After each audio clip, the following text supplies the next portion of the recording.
To me, the Greater Bay Area in China is the growth engine, is the startup catalyst for global startups.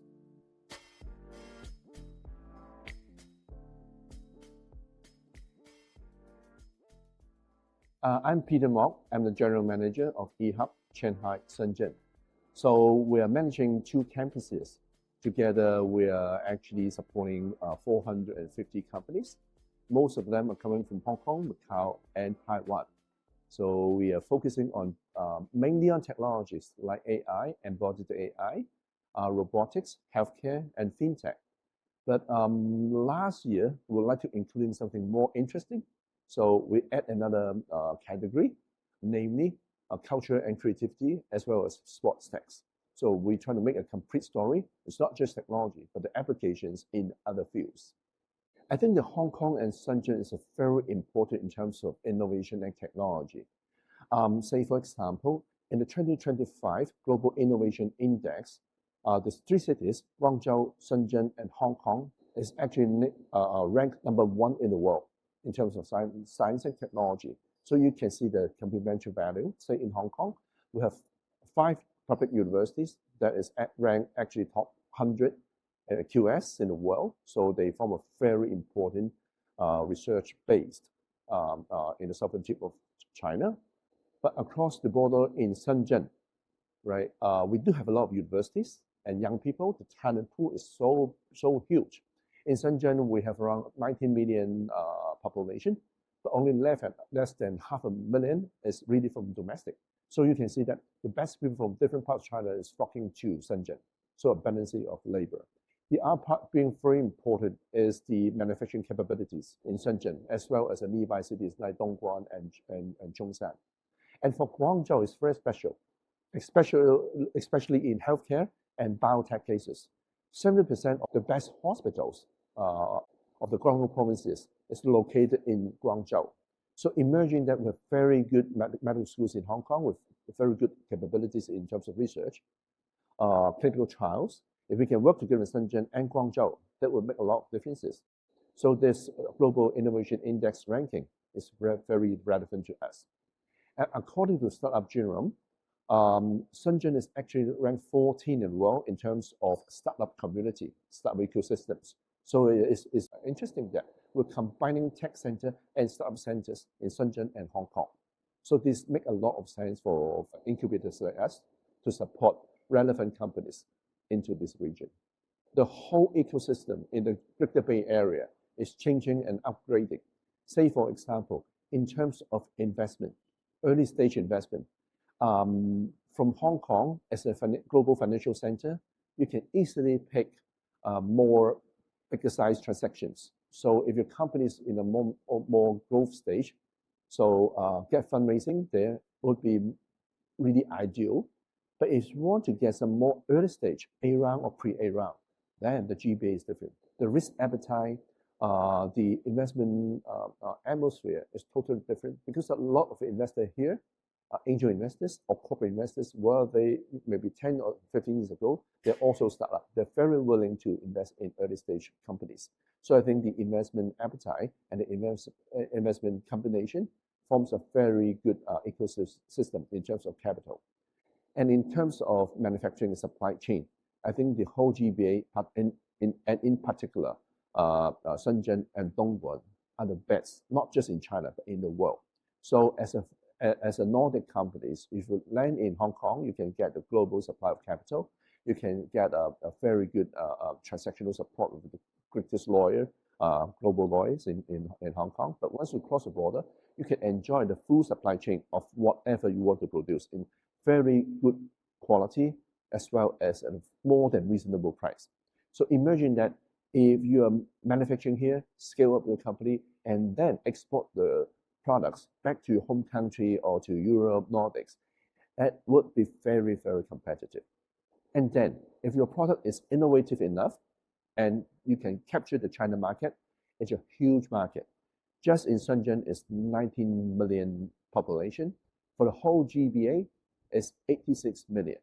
For the whole China, of course, there's a sheer amount of market. So I think that would be very interesting for companies from the Nordics to take a look at these emerging markets. And for Shanghai, and in particular, it's a very young city. You can see, I think I can rephrase it. You cannot find any old buildings because the oldest building in Shanghai is only 15 years because the whole district is only 15 years. So I think this is a very vibrant city. The smart city infrastructure here, I think, is top class in the world.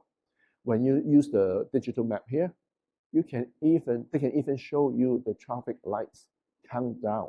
So that will be very, very special. And we do have a very, very good trial in terms of autonomous driving. You can try the taxi here without payment. We're still in the trial phases. But very soon it will become a public service. And also in terms of the new developments like LEA, the low altitude economy, we're working very closely with Hong Kong in this area, and we'll try to have some new protocols that could affect the whole industry. I think first of all, before all these core services, the very first service that we have is to help startups or the scale-ups, the tech companies, the founders to land safely and smoothly into China first.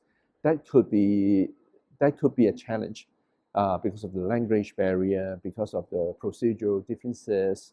So I mean, we will have a one-stop services to help overseas companies to land directly into Shanghai and through Shanghai to other parts of China. That's one thing. The second thing is that we're promoting a concept of twin cities. So usually when we work with overseas companies, we will advise them to land simultaneously in Hong Kong. Because once you land a company in Hong Kong, and through that new Hong Kong vehicle to register the company in Shanghai, most likely, under certain conditions, you will be able to enjoy a tax equalization program, both personal and corporate. So the tax regime in Hong Kong is much more competitive than the mainland at this moment. Say, for example, the maximum corporate tax rate in Hong Kong is only 15%. If you're able to register a company from Hong Kong to Shanghai, even though you're overseas companies, then it means that you're also enjoying that 15% maximum corporate tax rate. And opening a company in Hong Kong only take a few hours. And then that would be a very good combination when people, startups want to come to this part of the world. So you're enjoying the free flow of capital, the formation of companies, all these transactional advantages, and yet just 30 minutes to 1 hour across the border, you can enjoy the sheer market, abundant supply of top talents from China, very good supply chain for whatever hardware that you want to produce. I think that would be the key for startups. And apart from this basic support, we do have a comprehensive service portfolio, including like investment that I mentioned, partnership in terms of application scenario. You can land in all different industries that you think about. Say, for example, we're working with the international airport in Hong Kong, but simultaneously, we're also working with the international airport in Shenzhen. We're working with an airline in Hong Kong, another airline in Guangzhou. So we have this pair of big partners in terms of corporates. So the application scenario will be very enriched. And here in Shanghai is a cross-district sort of matrix management. So we cross 4 different districts. So where you can find logistics, a CBD, manufacturing center, and a huge population, real estate, whatever sort of industry that you can find. We have 6 seaports and 1 airport. So the application scenario is very rich. That's the second thing. The third thing is that in terms of talent, we do have a lot of support policy for overseas companies who bring their talent from overseas, from Hong Kong into Shanghai, including the living quarters. We provide subsidized living quarters for the overseas executives. We offer recruitment services for domestic engineers, professionals to help the companies. And we do have a very good support of hardware alignment with all these different manufacturers. You don't need to knock the door for all these factories. You don't know which one fits you. So in the campus, we have 2 research centers that's open to start up here. Both are mainly focusing on semiconductor and electronics, but we'll open a third one within 60 days. They will focus on small batch manufacturing, product testing, certification domestically in China and overseas globally. So, I mean, if you want to do some small batch manufacturing, you can do it here within the campus. So I think this is comprehensive services that we're providing. And of course, I mean, the basic service like professional service, lawyers, accountants, IP lawyers, designers, headhunters, is all around us. So the ecosystem is very important behind our service portfolio. Just within this campus, if you're touring around, you can find that at this present moment, we've landed 3 of the Hong Kong's top universities here, including the University of Hong Kong, the Hong Kong Polytechnic University, and the Chinese University of Hong Kong. These are top-ranking universities in the world. They're doing translational research. They are landing their knowledge transfer center here. They are landing their entrepreneur centers here. So combining all these technology capabilities, university can help the other startups. So we'll keep on landing another 3 universities very soon in the coming within this first quarter in 2026. So we are getting all the best universities as well as half of the research centers from Hong Kong to stay here. So there's support in terms of tech transfer, collaborative research. This is all important. So companies doesn't need to do all their in-house research. They can work with other companies and the university and research institutes. That's one thing that the university can provide. The second thing is that from university is the supply of very good talents. This university produces the best graduates in Asia, at least, if not in the world. This is also important. And in terms of corporates, we're working with a lot of different corporates in various industries who will come here to do 2 things. First is corporate innovation. Because corporate innovation nowadays is not just pooling resources into research and development within their own companies. They're also promoting entrepreneurship. That is their own and encouraging their own staff or partners to do innovation that they can invest into it. The corporates are doing corporate innovations. That very much matters to our startups. And they will open their scenario, their various facilities to us as a living laboratory concept, so that we can test our new products, we can test our new technology, we can co-create with them. So there's a corporate participation, including investments. And for government, the government provide a lot of various different policies, including provide allowance, subsidies, and market engagement and publicity to all our companies. So government, corporates, as well as universities and investors, of course, are all these major stakeholders for the startup ecosystem, and we gather all of them together in this campus. One more thing is that we're working together very closely with Hong Kong and other GBA cities. We'll use this campus in Shanghai as an integrator for all these various resources from governments, corporates, universities, investors. So I think this is a very interesting place for overseas startups. And my team is mainly English speaking and of course Chinese speaking. They will interface with the startups and scale-ups from different parts of the world so that they can easily to fit into these new market themselves. I think that's very important as an incubator here in Shanghai. I think third, from the technology or sector perspective, we believe that AI will be very important, but it's not just generic AI, but more specialized application.